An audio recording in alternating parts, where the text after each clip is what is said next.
怜悯。孩子的声音。有人对流浪和恶作剧，欺负他们，但也有人对这些人伸出援手，提供食物给他们。这两种人真是天壤之别。耶稣的声音。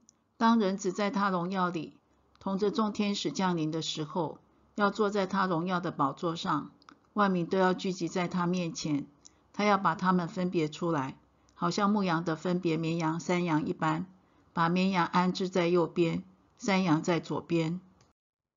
于是王要向那右边的说：你们这蒙我父赐福的，可来承受那创世以来为你们所预备的国。因为我饿了，你们给我吃；渴了，你们给我喝；我做客旅，你们留我住；我赤身露体，你们给我穿；我病了，你们看顾我；我在监里，你们来看我。义人就回答说：主啊，我们什么时候见你饿了，给你吃；渴了，给你喝？什么时候见你做客旅，留你住，或是赤身露体，给你穿？又什么时候见你病了，或是在监里来看你呢？王要回答说：我实在告诉你们，这些事你们既做在我这弟兄中一个最小的身上，就是做在我身上了。王又要向那左边的说：你们这被咒诅的人，离开我，进入那位魔鬼和他的使者所预备的永火里去。因为我饿了，你们不给我吃；渴了，你们不给我喝；我做客旅，你们不留我住；我赤身露体，你们不给我穿；我病了，我在监里，你们不来看顾我。他们也要回答说：主啊，我们什么时候见你饿了，或渴了，或做客旅，或赤身露体，或病了，或在监里，不伺候你呢？王要回答说：我是在告诉你们，这些事你们既不做在我这弟兄中一个最小的身上，就是不做在我身上了。这些人要往永刑里去，那些义人要往永生里去。我给每个人不同的条件，不同的环境，每个人在不同的时间里会有不同的境遇。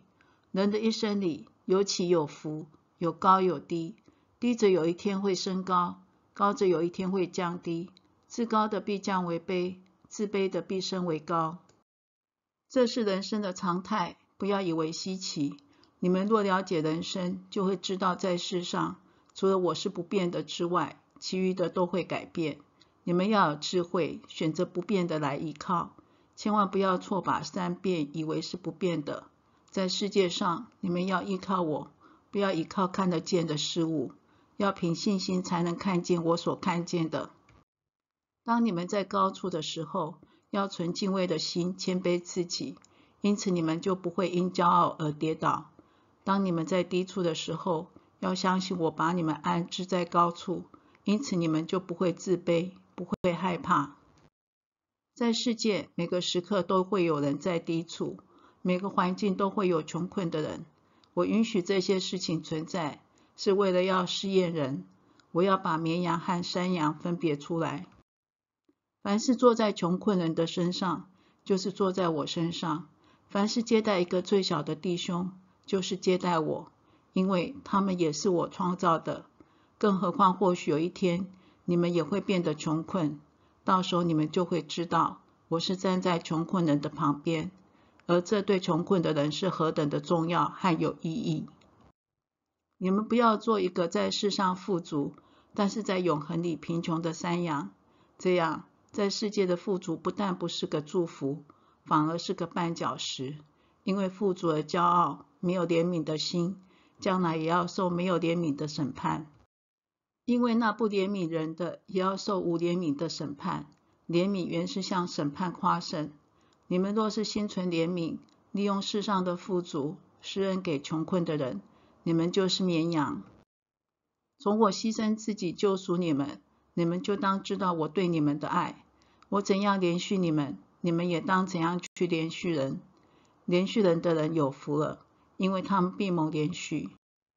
你们要给人，就必有给你们的，并且用十足的升斗，连摇带按，上尖下流的倒在你们怀里。因为你们用什么量器量给人，也必用什么量器量给你们。